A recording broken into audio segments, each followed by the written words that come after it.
What's up, percussion friends? We're going to be looking at the song Half Note Rock today. If you look at this song, it's kind of like different than the other songs we've looked at so far in band. Look at how it says S-Sim. It plays with a SD stick. What is all that about? Well, let me help you out. This top line, just ignore it for right now. In a traditional band setting, that would be the suspended cymbal part, and you would have a cymbal that you would play in half notes with the rest of the band. We're not going to do that here. We're actually going to go down to the next line, and it's going to be the SD part with stems going upwards.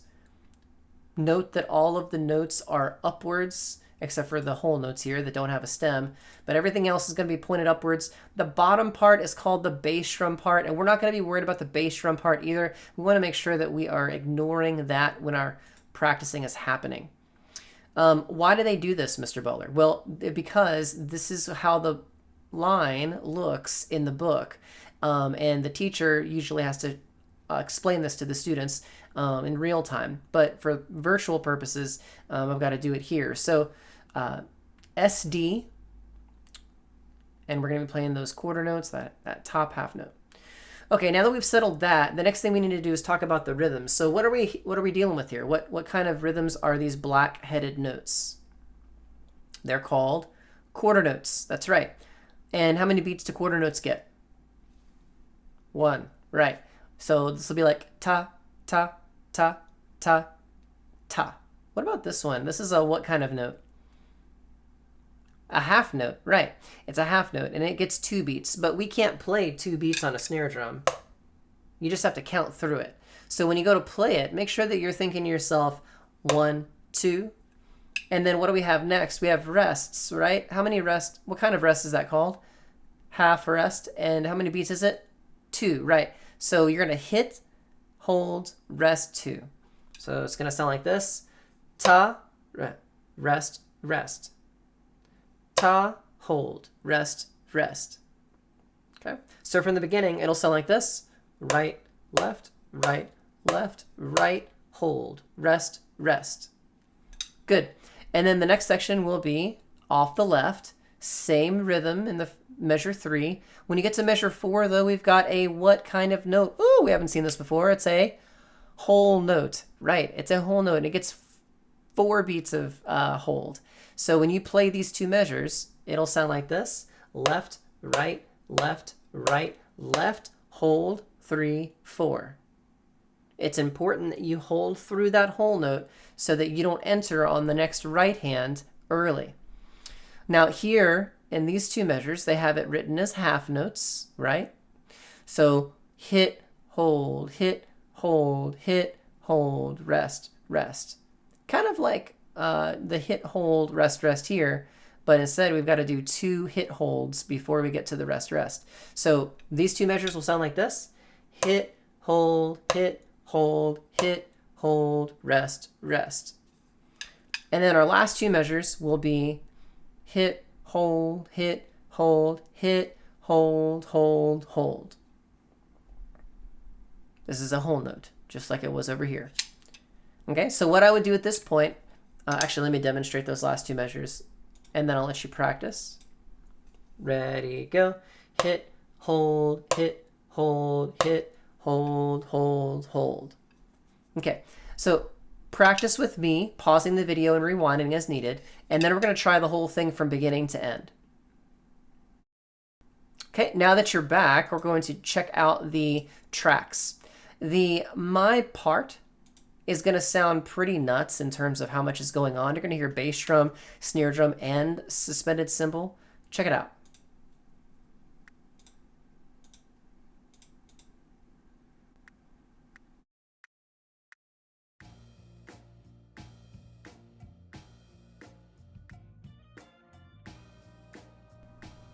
Can you hear the bass drum ever so faintly? You can't even hear the snare drum because the snare drum sounds a lot like the metronome. So I'm going to turn the metronome off. Listen to that again. You may hear the snare drum now. But it sounds like it's only hitting on 1 and 3. Am I right?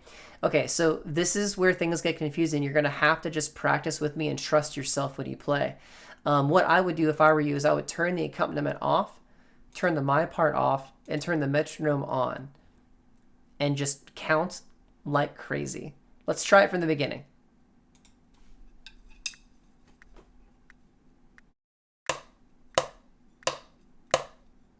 Hold, rest, rest. Hold, hold, hold. Hold, hold, rest, rest. Hold, hold. 2, 3, 4. Okay. The next thing you're going to experience in our playing together is that you're really going to have a hard time with smart music hearing your part if you don't do this right. So I'm actually going to demonstrate this on camera. I haven't done this a lot for percussion, but this is going to be both a test and an idea for what you need to experience when you go to do this. So we're going to hit the record button. It's going to say percussive through microphone. Yes, do that. We're going to unplug our headphones, which means I'm going to make sure that my computer's playing out loud. Okay. I'm now going to plug my headphones back in. If you don't do this part, you will get stuff wrong. You must plug your headphones back in. Okay. And now we're going to try it.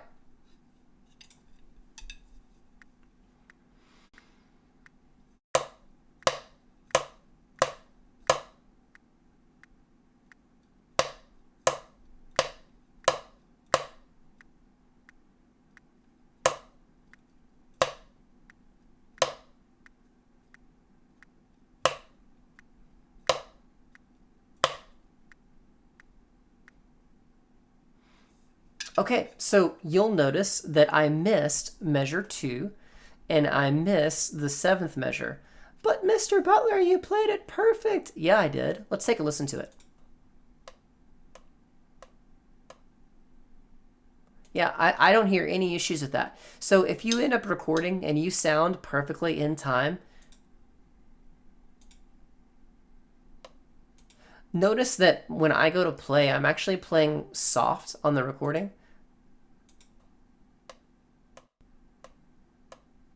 Kind of gets confused.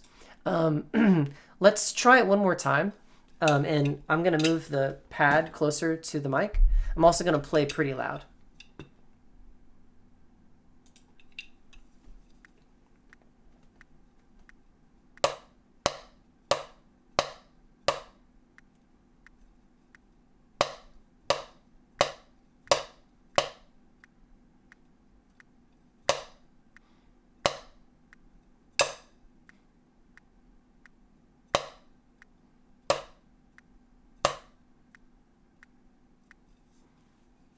Okay, so, come on. All right, if that happens to y'all, just hit submit. I'm going to probably give you full points for it anyway. That's a bummer. I was doing so good. I even hit a stick click in here by accident, and I didn't mark me off. But the last note, Okay, well, anyway, I would hit submit in this situation, which the submit button shows up right here. So there you go. Those are the ins and outs of recording your drum with smart music. The thing is about it, y'all, is that if you have an actual drum, that space, that's softness, it won't be as hard to deal with. You'll actually find that it's coming through loud and clear. But those of you with pads, that'll be where you have issues. You're awesome. Keep up the good work. Let me know if you have any issues, and I'll talk to you on the next one, okay? Bye-bye.